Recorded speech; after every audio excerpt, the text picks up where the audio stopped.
The Lord be with you. And with your spirit. A reading from the Holy Gospel according to St. Matthew. Glory to you, O Lord. While Jesus was speaking to the disciples of John, behold, a ruler came in and knelt before him, saying, "My daughter has just died, but come and lay your hands on her, and she will live." And Jesus rose and followed him with his disciples.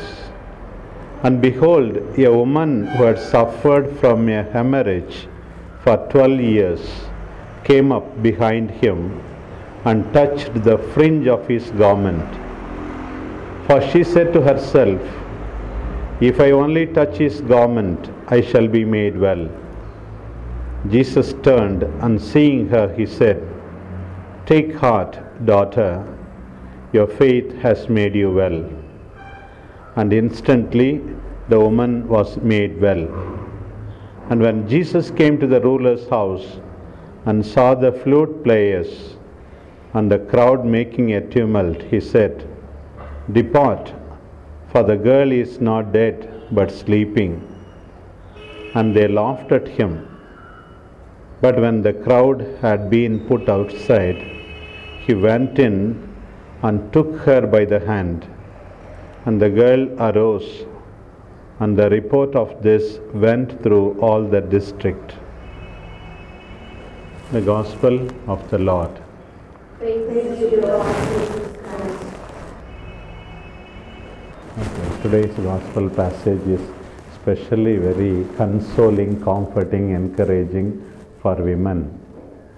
Jesus healing a woman who was suffering for 12 years from a hemorrhage. She touched Jesus with faith. There was no magic power in the hem of his garment, but what was really powerful was the faith. You know, the Jewish traditions and beliefs that the woman is supposed to be unclean when she was bleeding, all the more so during this woman's pitiable stage of all along suffering from that ailment. Jesus wants to show to the crowd, even though she is already healed, this woman needs respect, concern, attention. You men are despising these type of women. Really, Jesus shows us the way in respecting people with difficulty. Actually, Matthew's passage is very, very brief. Mark and Luke, the other two synoptic gospels, are very, very elaborate. She tried her level best to go to different doctors. Luke, the doctor says, and then the condition did not improve at all. It became worse. And in Mark, Jesus is asking, "Who touched me?" Like that. Very elaborate description of this incident. One thing is that there is no hopeless situation. Jesus can always heal us. I think that is the first message. Not necessarily physical ailment. We said already 12 years, boring, my situation cannot change. This is what is going to be in my community, in my convent. There is no use, Father. Sometimes some sisters say, there is no use telling them or telling this. That's all finished. But Jesus is more powerful than all this. That is the first thing. Then again, another instance of faith here. So many fathers love their daughters so much. Matthew's Gospel says she is already dead. But the other Gospel says she was only sick. Only on the way he is informed that she is dead. Whatever it may be, the love of the father for her ailing daughter. And then he humbles himself, falling at the feet. It was not normal a person of such standing, public position of administrating a synagogue, falling at the feet of an itinerant preacher, but for the sake of the daughter. He was confused, disturbed. He was told not to disturb the master, but then he's asked by Jesus, "Come on, you believe. You will see wonders." Again, hopeless situation. no way out, and the Lord is there. What we need is faith in the Lord. Things will work. And Jesus' own sensitivity,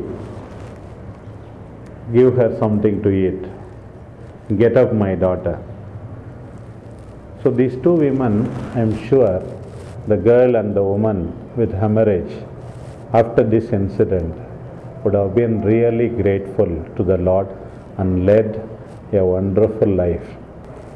A life that was really meaningful, I believe, after this healing. We have been healed in the past. We have been restored to life like that little daughter. What are we doing with our life? That is one question. On this day, we have to pray for so many women and children, especially female children, who are abused every day. Practically, we hear every now and then. On the third page, always there is a case of rape or abuse or murder, exploitation of women in our country especially. We have to pray for all of them. By our conduct, we should communicate. As women, especially you, always respect the girl children, respect women, give them their due dignity, and then do your best to free them from such exploitation. That's what the Lord is asking us. The Lord is very sensitive to the women who were despised. He gives them new life again and again. He is defending them. He is giving them dignity, or rather He is acknowledging the dignity that was due to them by their creation. May we learn from the Lord and also pray for all the little children and women who are exploited, that all may have the mind of Jesus, heart of Jesus in healing them. Let us approach every day the Lord with faith. We should not be like pebbles in the ocean for years together, but no water seep into it. The difference is faith. A touch of the fringe of the garment with faith is much more than faithless receiving of the Holy Communion every day as routine. We are in fact receiving the Lord. May we really receive the Lord with faith